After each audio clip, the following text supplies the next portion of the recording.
우리가 살면서 시간의 매듭이라 그럴까요? 어떤 계기들이 있죠.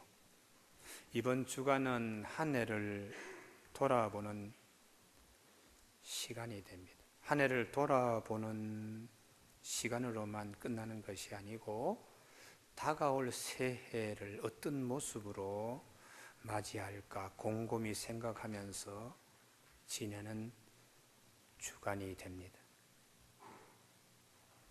단순하게 내 생각으로 한 해를 돌아보는 거, 내년을 어떻게 꿈꾸는가 그런 것보다 성경 말씀에 비추어서 내 삶을 돌아보는 것이 더 귀합니다. 자기 얼굴을 자기가 볼 수 없듯이 자기 생각으로 자기가 한 해를 돌아보는 것은 정확하게 돌아보는 것이 아닙니다. 거울을 통하여 자기 얼굴을 봐야 더 정확하게 볼 수 있듯이 하나님의 말씀에 비추어 나의 삶을 돌아보면 더 정확하게 볼 수 있는 것이죠. 그런 점에서 오늘 본문 말씀은 대단히 소중합니다. 왜냐하면 모세가 이스라엘 백성들을 40년 광야길을 걷게 한 후에 모압 평지에서 지나간 과거를 회고하고 앞으로 이것을 전망하고 있는 말씀이기 때문입니다. 오늘 이 본문 말씀을 통하여 하나님께서 우리에게 말씀하십니다. 우리에게도 모압 평지가 있어야 된다는 것이, 지나간 과거를 하나님의 말씀에 비추어 보고 앞으로 나에게 주실 하나님의 뜻을 하나님 말씀을 들으며 나아갈 길을 생각하는. 그래서 오늘 3부 예배에 참석하는 우리 교우들에게 단순히 예배에 참석하는 것이 아니고 하나님 이 시간 나에게 모압 평지가 되게 하여 주시옵소서, 그런 마음으로 우리의 마음의 문을 열고 성령께서 우리 각자에게 말씀하시는 음성에 귀 기울이는 성령이 귀 가진 자의 복이 있어야 합니다. 오늘 1절 말씀에 내가 오늘 명하는 모든 명령을 너희는 지켜 행하라. 그리하면 너희가 살고 번성하고 여호와께서 너희 조상들에게 맹세하신 땅에 들어가서 그것을 차지하리라. 우리의 삶의 여정에 어떤 부분이 있어야 되는가? 하나님의 계획하심이 있다. 이걸 전제로 하고 있습니다. 하나님의 계획하심이 우리 삶 가운데 지나온 과거나 앞의 일이나 하나님의 계획하심이 있다. 들어가서 그 땅을 차지하리라. 하나님의 계획하심. 이걸 우리는 하나님의 선한 예정이라고 우리는 고백합니다. 사랑하는 교우 여러분, 하나님은 선하십니다. 그러므로 그분의 계획도 선하십니다. 하나님께서 우리를 하나님의 선민으로 택하셨다면 하나님께서 우리를 향한 계획도 선하고 풍성하고 아름다울 수밖에 없지요. 지난 주일 예수님이 베들레헴 마구간에 오셨다고요. 그 마구간도 예수님이 오심으로 세계에 둘도 없는 성지가 되었습니다. 이게 하나님의 계획하십니다. 오늘 나는 누추하고 오늘 나는 보잘것없고 오늘 누가 나를 알아주지 않는 존재라도 하나님의 선하신 계획을 우리는 볼 수 있어야 돼요.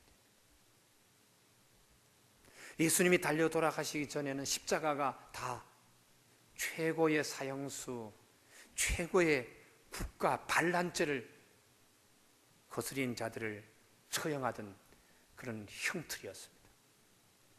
그런데 하나님의 계획은 사람이 그렇게 싫어하고 사람들이 그렇게 미워하고 사람들이 그렇게 증오하던 그 십자가를 예수 그리스도의 십자가에 달려 돌아가심으로 누구에도 가장 사랑받는 십자가로 하나님 만드셨어요. 이게 하나님의 계획이라는 것이죠.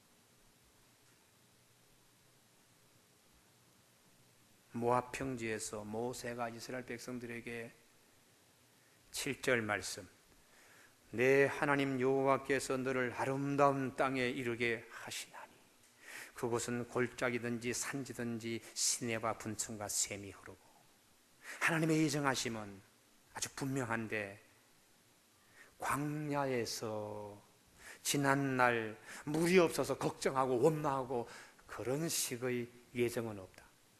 높은 곳에 올라가든지 낮은 곳에 처하든지 시내로 하나님이 주시든지 분천으로 주시든지 샘으로 주시든지 하나님의 은혜는 항상 있다. 이게 하나님의 계획하심이라는 것이. 오늘 우리 산부예배에 참석한 우리 교우들에게 하나님, 내년도에는 내가 높은 곳에 이르든지 낮은 곳에 이르든지 하나님이 주시는 시내와 분천과 샘이 있는 땅에 이르게 될 줄로 믿습니다. 이런 고백이 있어지길 바랍니다. 기록된 성경의 말씀이 내 가슴에 와서 새겨지고 내 가슴에서 막 움직이고 내 가슴을 막 들끓게 하는 말씀이 되어야 합니다. 주님이 우리에게 마태복음 6장 34절에 그러므로 내일을 염려하지 말라. 내일은 내일이 염려할 것이요. 내년에 어떻게 될까? 하나님의 선하신 하나님의 계획, 절대로 뭘 먹을까 뭘 마실까 염려 걱정하지 말고, 그건 내일이라는 시간이 걱정한다는 거예요. 그럼 시간은 누가 주장합니까? 하나님이 하시는 겁니다. 내일을 주장하신 하나님이 할 일인데 너가 왜 걱정하고 염려하느냐? 이 말씀 속에서는 하나님의 선한 계획 속에 우리가 지금 살고 있다는 믿음을 가지라는 것이. 그러면 하나님의 선하신 계획과 예정을 우리가 믿으면 지난 날을 어떻게 회상해야 되는가? 2절, 내 하나님 여호와께서 이 40년 동안에 내게 광야길을 걷게 하신 것을 기억하라. 이는 너를 낮추시며 너를 시험하사 내 마음이 어떠한지. 하나님의 훈련임을 기억하라. 고생 엄청나게 했는데 다시 그 고생 돌아보기도 싫어, 지긋지긋해, 그렇게 보지 말라. 하나님의 훈련 과정임을 기억하라는 거예요. 여러분, 귀한 것을 담기 위해서 그릇은 대충 만들어진 그릇에 귀한 것 담지 않습니다. 다이아몬드 10kg짜리를 여러분 종이 상자에 아무데나 던지는 사람이 있습니까? 10kg짜리 다이아몬드, 그걸 담기 위해서는 서울 시내 가장 금고 잘 만드는 사람 찾아가서 그 중에 최고의 금고를 구입해서 거기에 둡니다. 그 금고 만들 때 적당하게 그냥 사과박스 만들듯이 금고 만들지 않습니다. 얼마나 힘들게 손톱이 빠질 정도로 그렇게 그냥 공들여 만든 그 금고에 다이아몬드 10kg을 넣지요. 하나님이 왜 나를 이렇게 그냥 힘들게 한 일이 있었나? 하나님의 좋은 것을 담기에 부족함이 없는 그릇으로 하나님이 만드셨구나, 이렇게 고백하는 사람이 되라는 것이에요. 그게 2절 말씀입니다. 이 40년 동안에 내게 광야길을 걷게 하신 것, 이는 너를 낮추시며 너를 시험하사 내 마음이 어떠한지. 그 하나님의 연단과 훈련과 다듬으심과 그릇 만들기로 생각해야지, 야 고생 지긋지긋하게 했네, 이러지 말라는. 지금 이번 주간에는 아마 망년회라는 말을 요즘은 잘 쓰지 않는데 일본에서 온 용어입니다. 일본 사람들은 다 잊어버려? 그런다고 되나요? 그래서 우리 기독교 단체에서 망조가 들린 말 하지 말자. 뭐 망년이냐? 우리는 송년회라고 부르자. 그래서 하나님이 주시는 시간을 이렇게 흘려보내면서 하나님이 나를 어떻게 훈련시켰나? 뭘 하시려고 이렇게 그냥 연단시키셨나? 이런 걸 생각하면서 보내는 거예요. 다윗을 하나님께서 얼마나 훈련시키셨는지 우리 다 아시죠? 하루도 편한 날이 없었습니다. 언제 어떻게 사울의 창에 찔려서 죽을지 모를 정도로 그렇게 힘들게 광야를 여기저기 숨어 다녔는데, 그렇게 훈련시킨 이유는요, 다윗의 삶 가운데 하나님의 나라를 그를 통하여 하나님이 이루시기 위하여 예루살렘 도성을 다윗의 손에 의해서 지어지게 하기 위해서, 예루살렘 성전의 모든 것이 다윗의 손에 의해서 준비되어 가게 하기 위하여 하나님이 다윗을 엄청나게 훈련시켰습니다. 여기서 얼마 떨어진 안성이 있죠. 안성 가면 유기가 있습니다. 그 기계로 그냥 쭉쭉 가다로 찍어내는 그 그릇은 싸구려 노그릇이, 정말 명장이 인간 문화재가 만든, 손으로 만든 그 유기는요, 놋그릇을 다듬는데 하나 만드는데 보름씩 걸립니다. 얼마나 망치로 두들겨서 얼마나 곱게 여러 군데 펴고 느리고 해서 애쓰고 귀하게 하여 그 그릇이 되게. 하나님께서 우리의 삶 가운데 이런 부분이 있다는 것이, 40년 광야길을 걷게 한 것은 나를 낮추시고 시험하고 훈련시켰어요. 그래서 욥도 그의 믿음 가운데 나의 가는 길을 오직 그가 아시나니 그가 나를 단련시키신 후에 내가 정금같이 순금같이 나올 것이다. 하나님의 예정하심을 믿고 훈련받는 것, 단 마음으로 그걸 감싸고 있는 것입니다. 여러분, 이 영적 훈련을 우리가 생각하면 여기에 힘이 나와요. 대개 지금쯤 되면 그러잖아요. 올 한 해 우리 가정에 금전적인 플러스가 얼마나 되었나? 아, 올해 성공한 한 해야. 내가 직장에서 얼마나 승진했나? 아, 우리 가정이 정말 그냥 복을 받았네. 그것이 중요한 게 아니에요. 더 중요한 것은 하나님이 나를 어떻게 쓰시려고,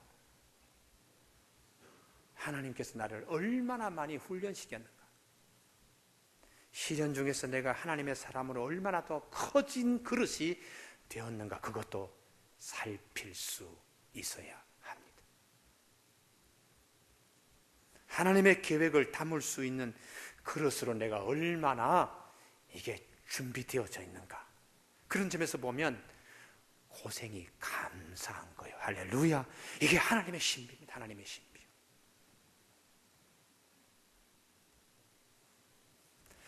요한복음 9장 제가 자주 말씀드리죠.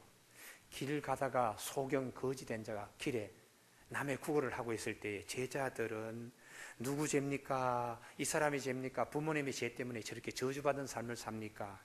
그때 주님이 말씀하셨어요. 이 사람의 죄도 아니고 부모의 죄도 아니고 하나님이 그에게 하실 일을 나타내게 하시려고 저렇게 앉아있다.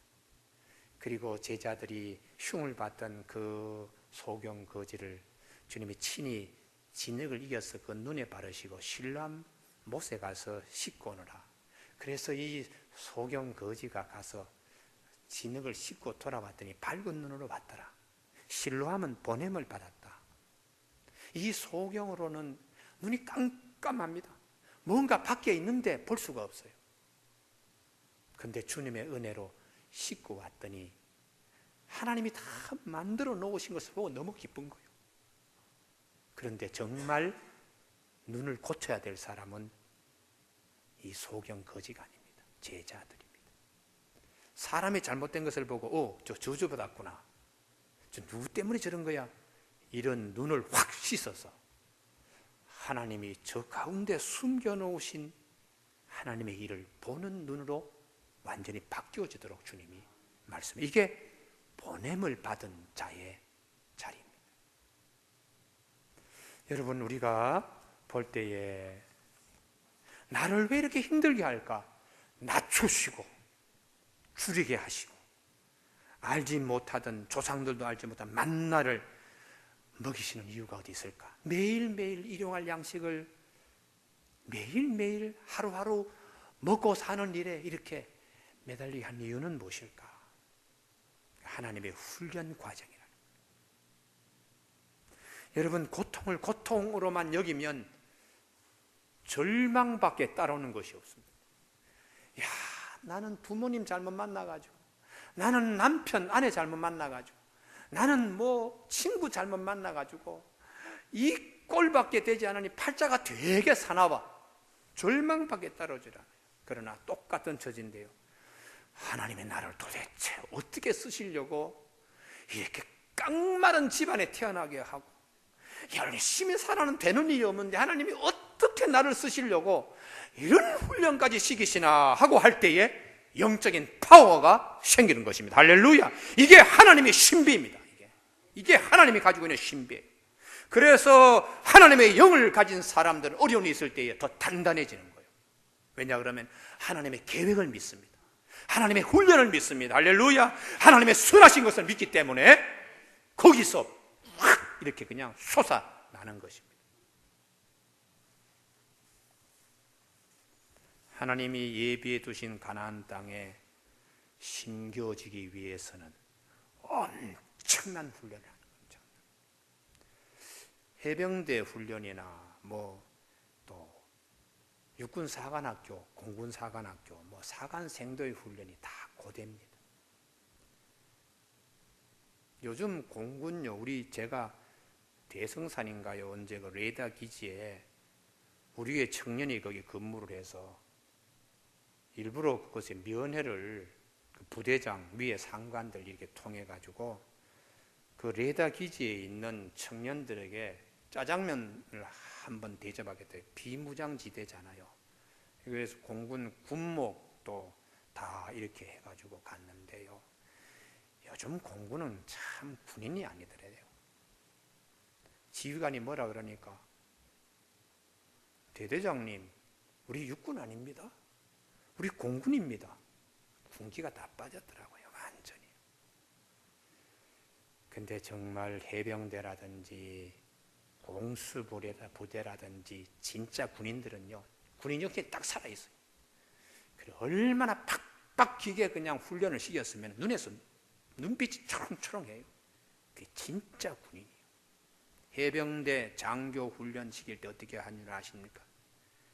포항에서 훈련 시킬 때 사병들도 엄청나게 하지만 해병대 장교들은 포항 시내에 큰 그냥 하수 처리하는 그 관로를 갖다가 지나가게 합니다. 중간에 막 그냥 악취나지요. 견딜 수 없죠. 그럴 때 제일 앞에 있는 교관이 뭐라 그러는 줄 아십니까? 앞에 별이 보이지? 원스타. 그걸 생각하라는 거예요. 앞에 별이 보이지? 별이 보이지 않는 사람은 퇴교하라. 그 하수구에서 해병대 원스타 되기가 어렵습니다. 그거 하나 보면서 그 훈련 다 겪는 거예요. 우리 하나님의 선민들, 얼마나 하나님께서 이렇게 훈련시키는 이유가 어디 있는가? 여러분, 16절을 함께 보시기 바랍니다. 신명기 8장 16절. 내 조상들도 알지 못하던 만나를 광야에서 내게 먹이셨나니 이는 다 너를 낮추시며 너를 시험하사 마침내 내게 복을 주려 하심이었느니라. 아멘. 이게 마침내라는 단어가 오늘 우리 모두의 하나님 주시는 말씀이 되기를 바랍니다. 하나님이 마침내가 나에게 이렇게 이루어지는군요. 이게 고백이 되어야 돼. 이게요. 우리는 하나님의 예정하심을 믿고 영적 훈련에 대하여 우리가 확신을 가지고, 세 번째는 옥토를 꿈꾸는 사람이 되어야 한다는 것입니다. 모압 평지에서 이스라엘 백성들을 모세가 모아두고서 여러분 앞에 옥토가 주어져 있습니다. 옥토를 꿈꾸는 사람이 되십시오. 10절. 내가 먹어서 배부르고 내 하나님 여호와께서 옥토를 내게 주셨으므로 말미암아 그를 찬송하리로다. 가나안 땅의 옥토인데 무엇이 옥토입니까? 8절. 밀을 심어도 보리를 심어도 포도나무, 무화과나무, 석류, 감람나무, 꿀 이런 것이 그냥 생산되는 땅이요. 여러분, 이 본문을 그냥 보지 마십시오. 하나님 내년 2014년도에 나의 옥토에도 하나님 이런 일이 있을 줄로 믿습니다. 밀도 생산되고 보리도 생산되고 포도도 무화과도 석류도 감람나무도 꿀도 생산되는 옥토가 내 앞에 있는 줄로 믿습니다. 이게 꿈을 가진 자, 하나님은 그래서 우리를 꿈을 갖는 자애로 하나님 살아가요. 우리나라가 마약 청정 지역으로 분류가 되면 최근에는 정부에서도 그런 얘기 잘 하지 않잖아요. 텔레비에 총 나오면 뭐 마약 단속반이 누구를 잡아서 어떻게 했다, 뭐 몇만 명 한꺼번에 투약될 마약이라고 마약 그러는데 한국도 큰일 났습니다. 예전에는 마약 맞자도 없는 청정지역이라고 큰 소리 쳤는데요, 지금은 왜 이럴까요? 영국의 옥스퍼드 대학의 신학대학장인 마이클 그린 박사가 왜 마약을 하는가? 두 가지 이유입니다. 하나는 우리 속에 있는 반항심 때문에 한다는 거예요. 마약이 나쁜 줄 나도 알아. 그래도 내가 해야 되겠어. 반항심이 마약을 하게. 두 번째는 절망감 때문에. 너무 힘드니까 탈출할 길이 없어요. 그래서 인위적으로 뭔가 탈출하려고 마약이나 술에 취한다는 거예요. 근데 그것은 순간적인 것이고 그 이후에는 더 힘들고 더 강도 높은 것을 해야지 또 순간적인 위안을 찾으니까 사람을 점점 망하게 한다는 것이죠. 그래서 성경은 술 취하지 마시오, 성령 충만을 받으시오, 이렇게 말씀합니다. 성령 충만을 받으면 꿈의 사람이 됩니다. 할렐루야. 어려운 일 앞에서 하나님이 나를 얼마나 연단을 이렇게 시키나, 뭐 어떻게 쓰시려고, 어디에 쓰시려고, 무엇을 주시려고 하나님 이러시나, 성령을 가진 사람, 성령이 함께 하시는 사람은 꿈을 심게, 꿈을 가지게, 이렇게. 그 아프리카의 사람들이 많이 꿈꾸는 나라 중에 하나가 영국이에요. 영국은요. 우리도 영국 가서 좀 잘 살아보자. 필리핀 사람들이 대한민국, 뭐 저기 동남아에 있는 사람들이 대한민국을 뭐 굉장히 코리안 드림이라고 하듯이 아프리카에 있는 사람들은 영국을 꿈꾸고 있어요.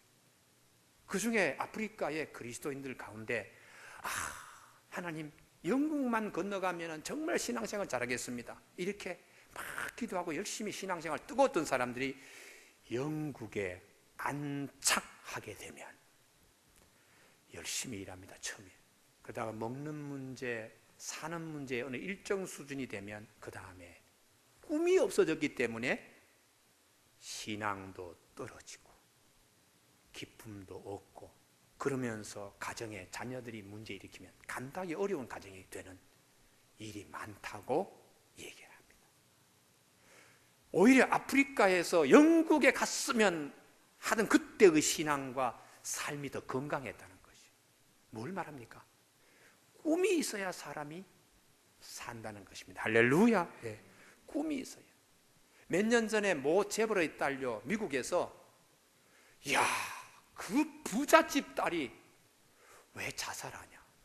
이유는 딱 하나죠. 삼성 주식 엄청나게 가지고 있고, 뭐 어디에 뭘 엄청나게 가지고 있는 그 재벌의 딸이라도 마음에 꿈이 없는데요. 절망이 사람을 죽이는 것입니다. 그래서 모세가, 여러분, 우리가 40년 동안 엄청나게 고생했습니다. 이 고생은 하나님이 우리를 훈련시켜 주신 거예요. 하나님은 우리에게 좋은 계획을 가지고 있습니다. 이제 그 땅에 들어가는데요, 우리가 꿈의 사람이 되어야 됩니다. 옥토밭이 우리에게 주어지는데 밀도, 포도나무도, 감람나무도, 심지어 굴러다니는 돌멩이 하나도 다 철광석입니다. 산에는 구리를 채굴할 수 있는 광산이 기다리고 있습니다. 이렇게 그냥 꿈을 갖게끔 모세가 설교했어요. 여러분, 오늘 3부에 참석한 우리 교우들에게 하나님, 이 한 주간 내가 어떻게 보내야 되겠습니까? 한 해를 돌아보고 2013년, 14년도를 성령의 도우심을 받아서 꿈꾸는 이 한 주간이 되게 하여 주시옵소서. 그런 한 주간이 되길 바랍니다. 기도하시겠습니다.